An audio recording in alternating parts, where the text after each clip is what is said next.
நம்ம இன்னைக்கு உடற்பயிற்சியினுடைய முக்கியத்துவம் பற்றி பேசலாம். உடற்பயிற்சியினோட முக்கியத்துவம்னும் போது நம்ம வாலண்டரியாக நம்ம ஒரு உறுப்புகளை இயக்கிறத பற்றி பேசுகிறோம். நம்ம ரிஃப்ளெக்ஸை நிறுத்துகிறோம், லூப்பில் நம்ம செயல்படுறதை நிறுத்துகிறோம். அன்கான்ஷியஸாக நம்ம செய்யணும்னு நினைக்கிறத செய்யாமல் ஏற்கனவே பழக்கமாக எதை செஞ்சிட்ருக்கோமோ அதையே செய்கிறோன்றது தான் ரிஃப்ளெக்ஷன் சொல்கிறோம். அது நம்ம மெமரியிலேருந்து வருதுன்றப்போ ப்ரெசென்ட்டில் இருக்கிறத கவனிக்காமல் அது மெமரியிலேருந்து செயல்பட்டுடுதுன்னு நமக்கு புரியுது.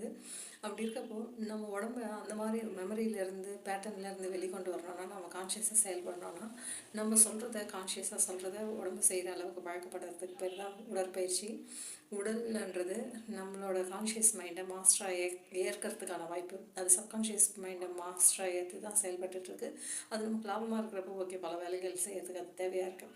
ஆனால் நம்ம வாலண்டரி ஆக்ஷனாகவும் அது நிறைய விஷயத்துக்கு பயன்படுத்த வேண்டியதாக இருக்குன்றது நுட்பமான வேலை கூட. அது சப்கான்ஷியஸ்லேருந்து வேலை செய்யுதுன்றது நம்ம சமைக்கிறப்ப தெரியும். நம்ம பாட்டு சமைச்சிட்டே இருப்போம், எல்லாமே கரெக்டாக போட்டுடுவோம். அப்போது அது சப்கான்ஷியஸ் நல்லா வேலை செய்யுதுன்றது புரியுது. ஆனால் எல்லா விஷயத்துலையும் அப்படி எடுத்துக்க முடியாது. அப்போ வாலண்டரி ஆக்ஷனாக அது செய்கிறதுக்கான முயற்சிகளை நம்ம பண்ணணுன்றப்போ ஒரு சின்னதை நான் கையில் வச்சு காட்டுறேன்.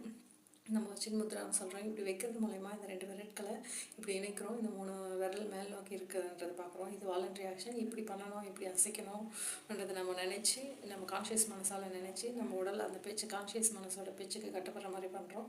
இந்த மாதிரி பல அசைவுகளை நம்ம உடலில் ஏற்படுத்துறதுக்கு பேர் தான் உடற்பயிற்சி. அப்போ உடற்பயிற்சி செய்கிற போது சப்கான்ஷியஸ் மனசுலேருந்து செயல்படுற உடம்புனுடைய பேட்டர்ன்லேருந்து கான்ஷியஸ் மனசுபடி உடம்பை நம்ம இயக்கிறதுக்கு முயற்சி பண்ணுறோம், பயிற்சி பண்ணுறோன்றதை எடுத்துக்கலாம். கான்ஷியஸ் மைண்டு சொல்கிற மாதிரி உடம்பு கேட்க ஆரம்பிச்சதுன்னா அது சப்கான்ஷியஸ்லேருந்து விடுபடும்ன்றதை நம்ம தெரிஞ்சுக்கிறப்போ லூப்பில் பல விஷயங்கள் நம்ம செய்கிற விஷயத்துலேருந்து பட்டறிவுலேருந்து நம்ம வெளிவர முடியும். அதுக்கு அடுத்த ஸ்டேஜில் அதே பேட்டர்னில் அது தன்னை ட்ரின் பண்ணிக்கும்.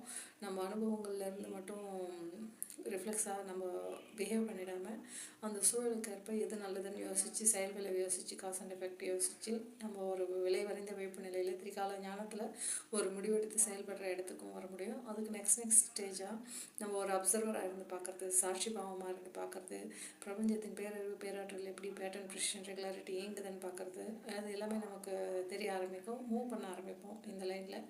அப்படி போகும்போது லா ஆஃப் அட்ராக்ஷன் எல்லாம் நமக்கு தெரிய ஆரம்பிக்கும். அதுக்கப்புறம் கோ வித் த ஃப்ளோவும் நமக்கு இயல்பாக போக முடியுன்றதை நம்ம புரிஞ்சுக்கோம். இதெல்லாம் எப்படி நடக்குதுன்னு சொல்லிட்டு அது எல்லாத்துக்கும் முதல் படி உடற்பயிற்சின்றதை நம்ம புரிஞ்சுக்கிறோம். உடற்பயிற்சியின் மூலயமா தான் நம்ம கான்ஷியஸ் மைண்டை நம்ம உடல் கூட கொண்டு வர முடியும் கோஆப்ரேஷனுக்கு.